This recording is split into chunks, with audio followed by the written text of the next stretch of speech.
Hi friends, this is Ritesh and today is a great day for learning English.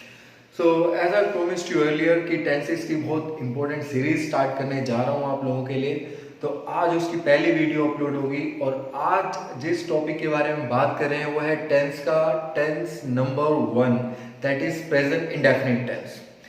तो आप सभी लोगों ने टेंस कभी ना कभी हो सकता है कि पढ़ा हो, पहचान वाले तरीके से पढ़ा हो और उसको आप ट्रांसलेट करते आ रहे हो। इन माई लास्ट वीडियो, पिछली वीडियो के दौरान मैंने आप लोगों को बताया था कि कैसे ट्रांसलेशन जो होती है उससे आपका सिर्फ रिटन सेक्शन ही मजबूत होता है, लेकिन माय डियर फ्रेंड्स दोस्तों मैं आपको यहाँ पर सिखाने आया हूँ रिटन के साथ स्पोकन इंग्लिश। तो स्पोकन इंग्लिश के लिए बहुत ज़रूरी है कि उसकी जो अप्रोच होती है वो भी उसी तरीके से ही होनी चाहिए। सो आज देखिए मेरा सबसे पहला वीडियो और बने रहिए मेरे साथ इस वीडियो के लास्ट तक। So let's learn present indefinite tense. So as the name suggests, जैसा कि नाम आप देख रहे हैं,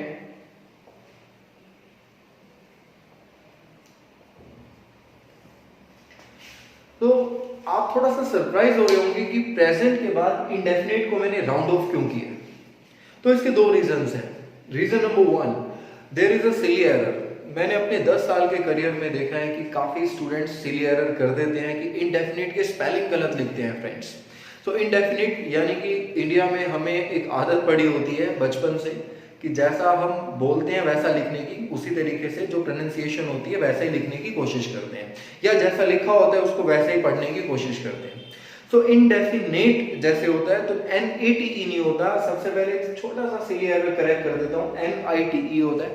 मे बी कुछ बेसिक लर्नर्स ये एरर कर दें तो don't do this mistake, advance learners को ऑलरेडी पता होता है। तो अब आगे बढ़ते हैं।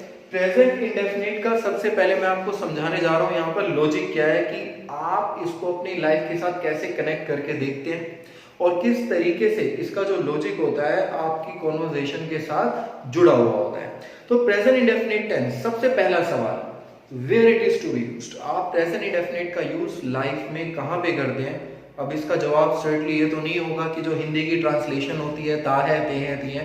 तो चलिए मेरे साथ मैं आपको बताता हूँ कि प्रेजेंट इंडेफिनिट की एग्जैक्ट यूटिलिटी कहाँ पे और क्या होती है। तो देखो दोस्तों, प्रेजेंट इंडेफिनिट, प्रेजेंट का मतलब होता है, इसको ब्रेक कर देता हूँ, प्रेजेंट का मतलब होता है वर्तमान और इंडेफिनिट का मतलब होता है अनिश्चित। वर्तमान में अनिश्चित। मेरे पिछले वीडियो में मैं आपको पहले समझा चुका हूं कि tenses is equal to time plus action. Time के साथ हमारा एक्शन जुड़ा होता है। एक्शन का मतलब होता है वर्ब। वर्ब यानी कि जो भी आप काम करते हैं 24 घंटे में, खेलना, पढ़ना, आना जाना, सोना, उठना, बैठना, ये सारे आपके एक्शंस होते हैं और ये आपके साथ कनेक्टेड होते हैं। लेकिन समझा जाए कि प्रेजेंट इंडेफिनिट का क्या रिलेशन है। इंडेफिनिट का मतलब एज आई टोल्ड यू अनिश्चित। तो प्रेजेंट इंडेफिनिट आपके उन एक्शंस को कवर करता है जो कि आप करते तो हैं प्रेजेंट में, बार बार रिपीट करते हैं, लेकिन उनकी काउंटिंग नहीं होती है, वो डेफिनेट नहीं होते हैं। इसलिए प्रेजेंट इंडेफिनिट को टाइटल दिया गया है प्रेजेंट इंडेफिनिट। सो आया समझ में आपको? चलिए थोड़ा सा और गहराई में लेके जाता हूँ। कौन से ऐसे एक्शंस होते हैं जो लाइफ में हम करते तो हैं लेकिन वो इंडेफिनिट की कैटेगरी में आ जाते हैं? So my dear friends, there are 3 types of actions. 3 तरह के एक्शंस जरा आप देखें ध्यान से, जिसमें सबसे पहले मैं लेने वाला हूं प्रेजेंट में general actions. Second, routine actions.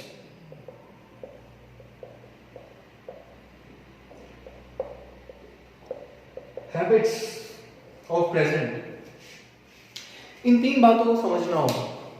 सबसे पहली चीज आ रही है जनरल एक्शन। जनरल एक्शंस का मतलब होता है कि साधारण एक्शन, सामान्य एक्शंस। जैसे आप आते हैं, आप जाते हैं, आप खाते हैं, आप उठते हैं, आप बैठते हैं, आप चलते हैं। लेकिन मुझे एक सवाल का जवाब दीजिए, क्या आप इन एक्शंस को डेली काउंट करते हैं कि आप कितनी बारी आते हैं, कितनी बारी चलते हैं, कितनी बारी खाते हैं? नहीं ना। तो आप बस सिर्फ जैसे सपोज कीजिए कि मेरा डेली का एक्शन है कि मैं पढ़ाता हूँ। अब डेली चाहे कितनी बारी पढ़ाता हूँ, लेकिन मैं इसे रैप अप करके एक बार में बता सकता हूँ आई टीच, मैं पढ़ाता हूँ। This is my general action. इस जनरल एक्शन को मैं इनडेफिनेटली बार बार रिपीट करता हूँ प्रेजेंट में। अब जैसी लाइफ चलती है आपके रूटीन एक्शंस भी चलते हैं। आप जितने बजे जागते हैं एक आपका रूटीन है, और अगर महीने में आप देखें तो 30 दिन का अगर एक एवरेज लिया जाए तो 24-25 दिन आपका रूटीन सेम चलता है और वो रूटीन बार बार रिपीट होता है आपकी लाइफ में। It revolves around your life indefinitely. कोई भी इंसान ये नहीं बता सकता कि लाइफ में वो कितनी बार रूटीन रिपीट करता है। जैसे जैसे लाइफ चलती है रूटीन एक्शंस भी बार बार रिपीट होते हैं, उनको काउंट करना पॉसिबल नहीं है। और तीसरी चीज होती है आदतें, habits. Every person has some set of habits. आपके अंदर, मेरे अंदर, हर इंसान के अंदर, हर एज ग्रुप में कुछ ना कुछ आदतें होती है। लाइक एक जनरल एक्शन लिया जाए, जैसे मुझे आप कहते हो कि मैं म्यूजिक सुनता हूँ, आई लिसन टू म्यूजिक। कोई बच्चा मुझे बताता है कि मैं क्रिकेट खेलता हूँ, आई प्ले क्रिकेट। लेकिन आप कितनी बारी म्यूजिक सुनते हैं लाइफ में या कितनी बारी क्रिकेट खेलते हैं, इसका कोई हिसाब देना बहुत मुश्किल है। जब आपका मन करता है आप टीवी देखते हैं, जब आपका मन करता है आप म्यूजिक सुन के अपने आप को रिलैक्स करते हैं। So these are the 3 types of actions. General actions आप डेली बेसिस पे करते हैं, रूटीन एक्शंस आपका बार बार रिपीट होता है, और हैबिट्स भी आप फिक्स नहीं कर सकते, नंबर ऑफ टाइम्स फिक्स करना पॉसिबल नहीं है। यही 3 तरह के एक्शंस होते हैं जिसको प्रेजेंट इंडेफिनिट कहता है कि आपकी लाइफ में मैं इसको एक्सप्लेन करूंगा, या हम प्रेजेंट इंडेफिनिट का इस्तेमाल करके इस 3 तरह के एक्शंस को एक्सप्लेन करते हैं। अब बात करते हैं, लॉजिक हो गया हमारा। अब एक चीज और आ जाती है यहाँ पर, जो हर एक टीचर ने तकरीबन पढ़ाते टाइम बेस बना के चलता है हर एक टीचर, और वो होती है हिंदी वाली बात। आप समझ ही गए होंगे, काफी लोग समझ गए होंगे, और ये चीज जब तक नहीं बताई जाए स्टूडेंट्स को सेटिस्फेक्शन नहीं होता है। बट मैं आपसे ये रिक्वेस्ट करूंगा कि इस चीज को आप टेंसेस का बेस बना के मत चलिए। आज आप मेरी इस अप्रोच को फॉलो कीजिए, इसके साथ जैसा मैं प्रैक्टिस बता रहा हूँ वैसा कीजिए। आपको 15 से 20 मिनट में पर प्रेजेंट इंडेफिनिट टेंस पे आपको एक मास्टरी और एक परफेक्शन हासिल हो जाएगी। This is my guarantee. So let's see about it. देखें एक बार, तो बात कर रहे थे हम इसके लॉजिक की, लॉजिक बता दिए। अब जो मेरा लास्ट पिछला पॉइंट अभी मैंने जो बताया आपको वो था आइडेंटिफिकेशन। अगर आप हिंदी में प्रेजेंट इंडेफिनिट को बताते हैं या सेंटेंसेस बताते हैं हिंदी में, तो इसकी कैटेगरी ऐसी आती है, या हिंदी की लैंग्वेज कह लीजिए ऐसी है कि सेंटेंस के लास्ट में आइडेंटिफिकेशन आती है, ता है, ते है, ती है। एग्जाम्पल्स, एक लड़के के बारे में मैं बताता हूं कि वह फिल्म देखता है, ता है। एक लड़की के बारे में मैं बताता हूं, वह गाना गाती है, ती है। वे क्रिकेट खेलते हैं, ते हैं। तो आपने देखा ना दोस्तों, बहुत आसान बात होती है। हिंदी के लास्ट में, सेंटेंस के लास्ट में अगर आप प्रेजेंट इंडेफिनिट को आइडेंटिफाई करना चाहते हैं तो उसकी यही पहचान होती है, ता है, ते है और ती है। अब बात हो जाती है सबसे इंपॉर्टेंट पार्ट की। अगर ये चीज आपने समझ ली तो आपको टेंस क्रैक करना बिल्कुल भी मुश्किल नहीं लगेगा, और वो होता है इसका रूल। रूल को सीखने के कई तरीके होते हैं, लेकिन क्योंकि मैं गारंटी ले चुका हूं आपको टेंस सिखाने की, तो मैं आपको रूल बताऊंगा बहुत आसान तरीके से। तो मेरी स्ट्रैटेजी को फॉलो कीजिए ऑन द स्पॉट। मैं चाहता हूं आपको ऑन द स्पॉट रिजल्ट्स मिले, विद इन 10 और 15 मिनट्स आपको अपने अंदर एक चेंज महसूस हो मेरी हर वीडियो देखने के बाद। तो चलिए फॉलो करते हैं। तो टेंस के रूल को देखने के लिए आपको 3 चीजें यहां पर फिलहाल देखनी है। सब्जेक्ट, अभी मैं सेकंड थिंग बाद में लिखूंगा, पहले आप सब्जेक्ट को देखें। सब्जेक्ट का मतलब होता है कर्ता, या जिसके बारे में आप सिंपल लैंग्वेज में साधारण शब्दों में समझे, जिसके बारे में बात कर रहा हूं वो सब्जेक्ट होता है। अगर मैं कहता हूं कि मैं इंग्लिश पढ़ाता हूं तो सब्जेक्ट कौन है, आई। अगर मैं बोलता हूं कि विराट कोहली क्रिकेट खेलता है तो सब्जेक्ट कौन है, yes you are right, Virat Kohli. अगर मैं कहता हूं कि मेरे पिताजी अखबार पढ़ते हैं तो सब्जेक्ट क्या है, माय फादर। तो जिसके बारे में बात हो रही है वो आपका सब्जेक्ट होता है, या जो एक्शन को परफॉर्म करने वाला होता है उसको हम कर्ता सब्जेक्ट बोलते हैं। सब्जेक्ट के साथ सबसे इंपॉर्टेंट चीज जो हर टेंस की बैकबोन होती है, जिसे आपको स्ट्रॉन्ग करना है, दैट इज वर्ब। और यहां पर दोस्तों आपको चाहिए वर्ब की फर्स्ट फॉर्म। यस, हम बचपन से ही वर्ब का रट्टा लगाते आ रहे हैं, जिसमें कुछ रेगुलर वर्ब्स थी जैसे प्ले, प्लेट, प्लेट, और कुछ इरेगुलर वर्ब्स थी जैसे राइट, रॉट, रिटन। ईडी वाली जो वर्ब्स होती हैं बड़ी आसानी से देखा जाता है कि स्टूडेंट्स याद कर लेते हैं, और कई बार गड़बड़ी कर देते हैं कुछ कॉम्प्लिकेटेड वर्ब्स में, जैसे कि अबाइट, कुछ एक टफ वर्ड है, बाइट, अबोर्ड, अबोर्ड। कई बार कुछ लोग जैसे फ्लाई होती है तो ईडी की आदत पड़ी होती है कि फ्लाइट फ्लाइट बना देते हैं, दैट इज ऑल्सो रॉन्ग। तो फ्लाई, फ्लू, फ्लॉन। तो वर्ब्स की अगर कमी है, बेसिक्स वीक हैं, तो टेंस को पढ़ने के साथ साथ आपको वर्ब्स की नॉलेज, वर्ब्स का ज्ञान होना बहुत जरूरी है। वर्ब्स की तीनों फॉर्म्स क्योंकि टेंसेस में सर्कुलेट होती हैं, वो यूज होती हैं अलग अलग टेंस में। वर्ब्स के ऊपर मैं I am making you this thing, I am telling you कि मैं वर्ब का एक और वीडियो आपको बना के दूंगा जिसमें आपको वर्ब्स भी याद करने का सरल तरीका सिखाऊंगा। चलिए बात करते हैं टॉपिक के बारे में, मुद्दे पे आ जाते हैं। Tenses, present indefinite tense. अब तक मैं आपको दो चीजें बता चुका हूं। ये एक तरीके की फॉर्मेशन है दोस्तों। फॉर्मेशन का मतलब जैसे हम मैथ्स पढ़ते थे तो एक फॉर्मूला मिल जाता था, तो अगर हम उस फॉर्मूले को समझ लेते थे तो पूरी एक्सरसाइज सॉल्व हो जाती थी। आप इस फॉर्मेशन को समझ लें, इस फॉर्मेशन को समझती पूरा टेंस आपकी मुट्ठी में। तो प्रेजेंट इंडेफिनिट में सबसे पहले सब्जेक्ट कर्ता, दूसरा पार्ट है क्रिया, दूसरा स्टेप है वर्ब की फर्स्ट फॉर्म यानी कि आपका एक्शन। अब इसको साधारण तरीके से समझाता हूं। देखिए, मैं खेलता हूं, सब्जेक्ट आई, मेरा एक्शन आपने नोटिस किया, खेलना। खेलने की first form play, I play. मैं जाता हूं, आई गो। मैं आता हूं, आई कम। मैं बोलता हूं, आई स्पीक। मैं सुनता हूं, आई लिसन। मैं लिखता हूं, आई राइट।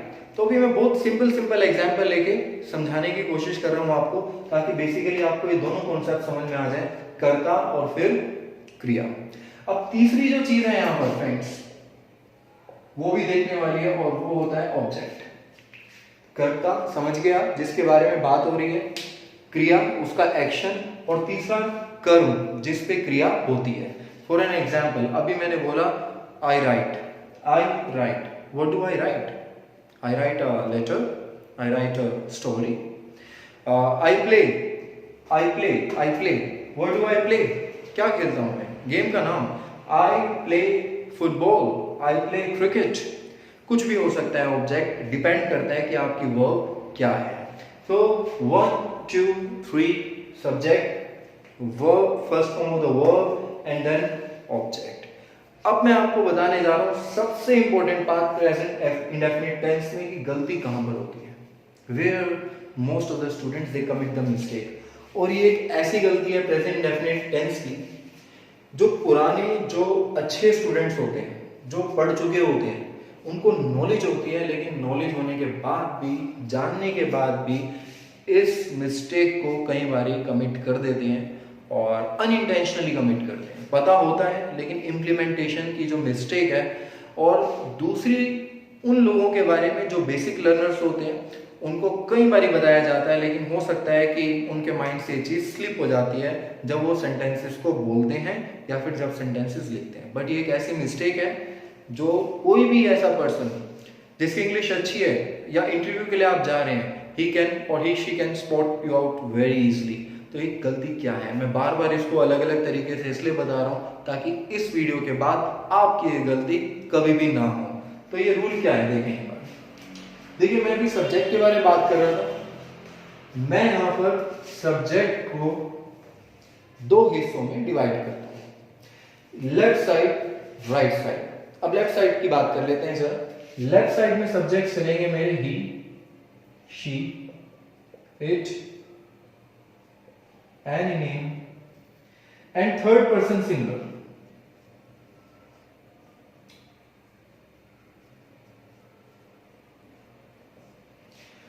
तो लेफ्ट साइड में मैंने 5 जो सब्जेक्ट्स लिखे हैं यहां पर, वो लिखे हैं ही, किसी लड़के के बारे में बात होगी, शी, किसी लड़की के बारे में बात होगी, इट, निर्जीव वस्तु या कुछ प्राकृतिक चीजें, एनी नेम, कोई भी नाम हो सकता है, और सिंगुलर, थर्ड पर्सन सिंगुलर, जैसे कि my brother, my sister, third person singular, my father. दूसरी तरफ मैं सब्जेक्ट्स लेने जा रहा हूं, I, you, we, they and plural.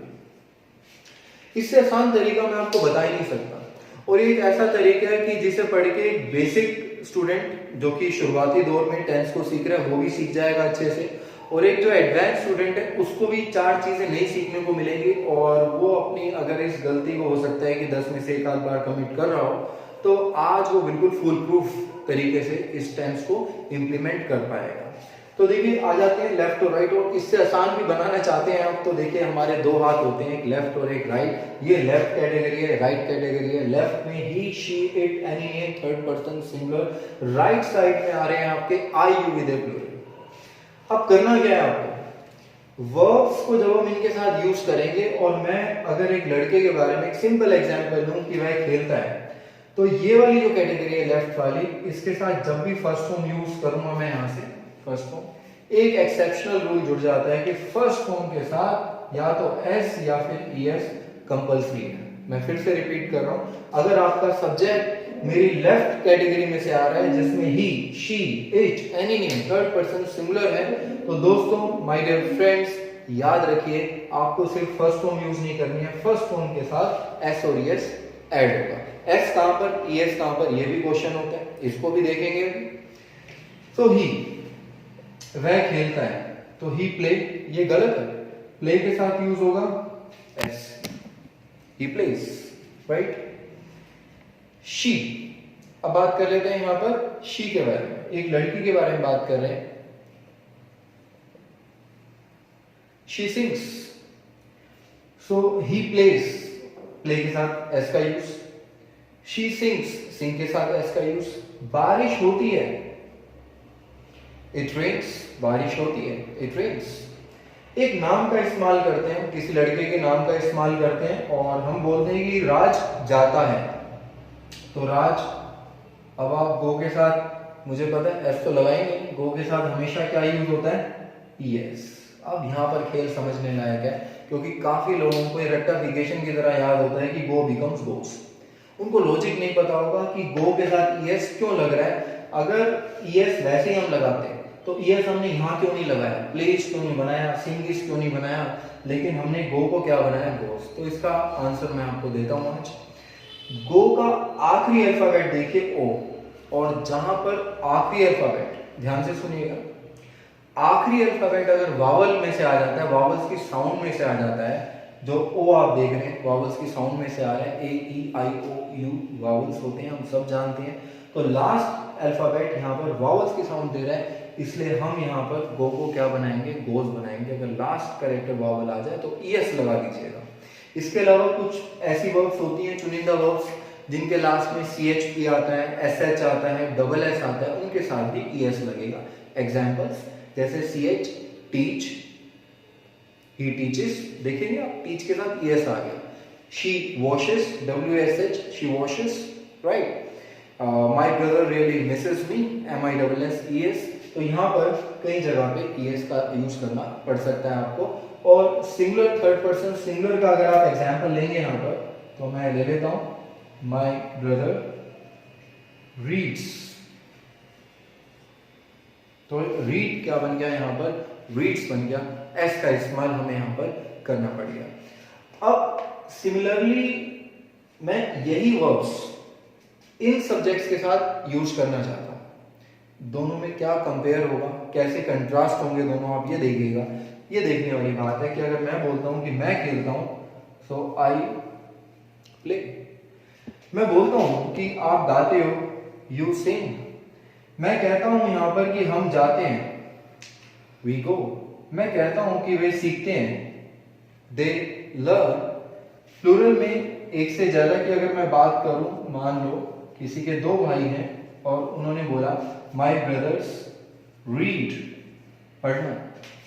अब डिफरेंस जो है वो साफ है, और ये डिफरेंस समझते ही मेरे से गारंटी लिखवा लीजिए कि आपको इस टेंस में सक्सेसफुल होने से कोई नहीं रोक सकता।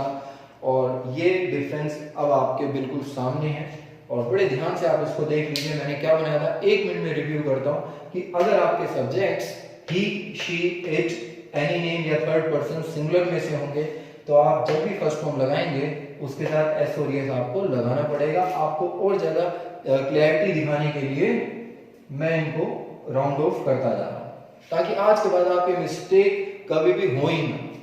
और दूसरी तरफ अगर आपके सब्जेक्ट्स हैं, आई यू वी दे प्लूरल, तो आपको सिर्फ फर्स्ट फॉर्म का यूज करना है। मैं यहाँ पर लिखता हूँ फर्स्ट फॉर्म, और ज्यादा अच्छे से समझाने के लिए अ बिग क्रॉस। समझ गए आप कि दोबारा ऐसी गलती नहीं करनी है। एस और एस का इस्तेमाल इन सब्जेक्ट्स के साथ आपको बिल्कुल भी नहीं करना है। Are you getting my point? Yes. If still there is any doubt, आप जरूर मेरे से कमेंट बॉक्स में पूछेगा and I'll definitely answer it. अब बढ़ते हैं आगे, एक एग्जाम्पल कंप्लीट लेके चला जाए। ऑब्जेक्ट मैंने नहीं लगाया था, ऑब्जेक्ट देखिए पेंडिंग है हमारा, तो ऑब्जेक्ट यूज करते हैं। और यहां पर मैं एक कंप्लीट सेंटेंस लेना चाहूंगा। एक कंप्लीट सेंटेंस बनेगा यहां पर, ही प्लेस, और क्रिकेट बहुत पॉपुलर है इंडिया में, तो ही प्लेस क्रिकेट। अभी तो क्या बताएं, आप सभी को पता है, अभी तो लॉकडाउन में मैं वीडियो शूट कर रहा हूँ अपने घर पे कोने में, तो क्रिकेट फुटबॉल सब बंद हुआ पड़ा है और हम घर पे हैं। बट इससे अच्छी कोई बात नहीं हो सकती कि भगवान ने हमें इतनी अपॉर्चुनिटी दी कि कुछ ना कुछ हम गेन कर सके। I mean to say knowledge. Get back to the point. तो ही प्लेस क्रिकेट, एक हमने ऑब्जेक्ट ले लिया और इसको कंपेयर करेंगे यहाँ के एक सब्जेक्ट के साथ जिसमें हमें पता लगता रहे कि डिफरेंस कहाँ आने वाला है। वैसे तो आपको पता ही है कि इधर से अगर मैं सब्जेक्ट लूंगा तो उसके साथ एस और एस का इस्तेमाल नहीं करेंगे। एक बार जरा देखिए ध्यान से, मैंने बोला यहाँ पर you play and cricket, you play cricket, so difference is clear. यहाँ पर एस आपको दिख रहा है और वहां पर एस का कोई नामो निशान नहीं है और ना ही होगा। इस पहली कैटेगरी जो है सेंटेंस की, इसको हम बोलते हैं अफर्मेटिव, यानी कि एक पॉजिटिव सकारात्मक सेंटेंस होता है। And there is an affirmation of action, एक अफर्मेशन है एक्शन को लेकर, क्रिकेट खेलने की अफर्मेशन है पॉजिटिव वे में।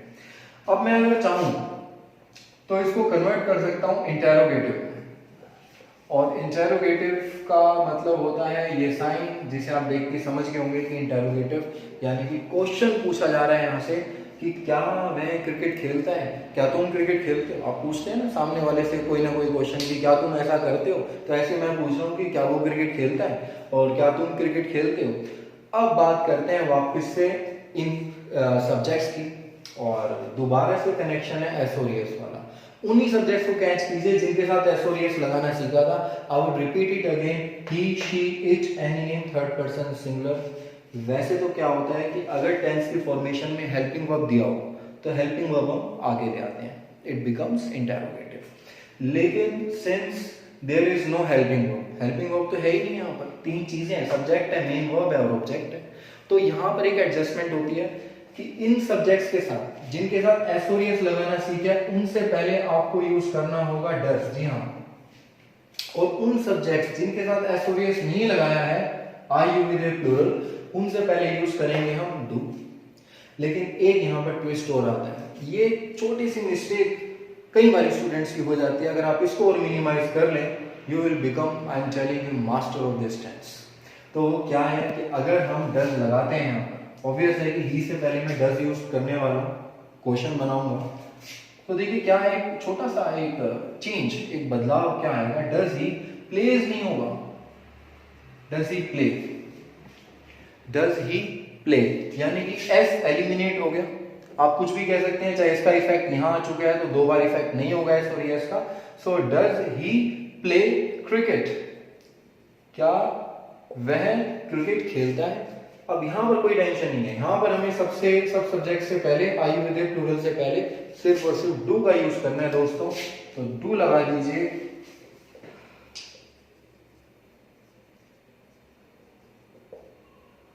डू यू प्ले क्रिकेट, क्या आप क्रिकेट खेलते हैं, मेरा क्वेश्चन था। अब कई बार क्या होता है कि लाइफ में हम इंटेरोगेटिव तो पूछते ही हैं, जैसा पूछा मैंने, इसके साथ साथ ही नेगेटिव और ऐड हो जाता है।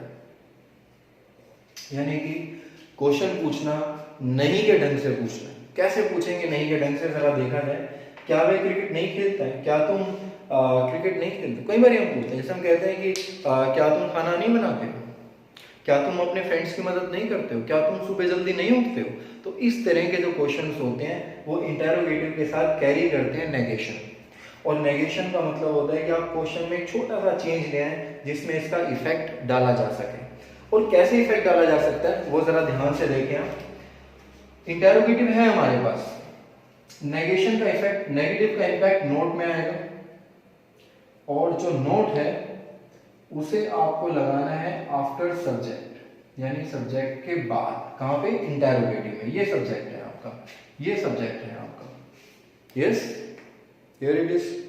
अब इसके बाद सिर्फ नोट लगा दीजिए ट्रेडिशनल वे में, does he not play cricket? क्या मैं क्रिकेट नहीं खेलता है? सिमिलरली मैं यहां भी बना सकता हूं, क्या आप क्रिकेट नहीं खेलते हो? Do you not play cricket? इसके बाद एक लास्ट कैटेगरी और देखिए दोस्तों, दैट इज नेगेटिव। मुझे बिल्कुल जवाब मना करना है, नहीं में देना है कि वह क्रिकेट नहीं खेलता है और तुम क्रिकेट नहीं खेलते हो। तो आपको करना क्या होगा, इन सभी सब्जेक्ट्स के साथ, इन सब्जेक्ट्स के साथ डज नॉट लगा देना है और इन सब्जेक्ट के साथ डू नॉट। तो जिसके साथ डज लगाया था शुरू में उसके साथ डज नॉट इस तरीके से, he does not play cricket, और जिसके साथ डू लगाया था उसके साथ डू नॉट लगा देना, you do not play cricket। So present indefinite में दो चीजें आपको सिर्फ ध्यान में रखनी है। सबसे पहली बात कि किस तरीके से सब्जेक्ट के साथ आपको वर्ब और ऑब्जेक्ट का यूज करना है। एस और एस का रूल बड़े ध्यान से देखिएगा, सब्जेक्ट्स को दोनों को अलग रखना है। जिनके साथ एस और एस लगेगा वो हैं ही, शी, टेरिनियम, थर्ड पर्सन सिंगुलर, और आई, यू, वी, दे प्लूरल, उनके साथ एस और एस नहीं लगता है। ये यहाँ पर कंपैरिजन मैंने पूरा किया, और प्रेजेंट इंडेफिनिट टेंस यहीं पे आपका खत्म होता है। इसे ध्यान से प्रैक्टिस कीजिएगा, और अगले ही वीडियो में मैं आपको इसकी प्रैक्टिस सेशन भी दूंगा, और आप मुझे बताइएगा कि आपको कितना समझ में आया। अगर कोई भी डाउट है तो मुझे कमेंट सेक्शन में ज़रूर बताइएगा। I will try my level best to clarify your doubts. So that's it, that's all we have for today.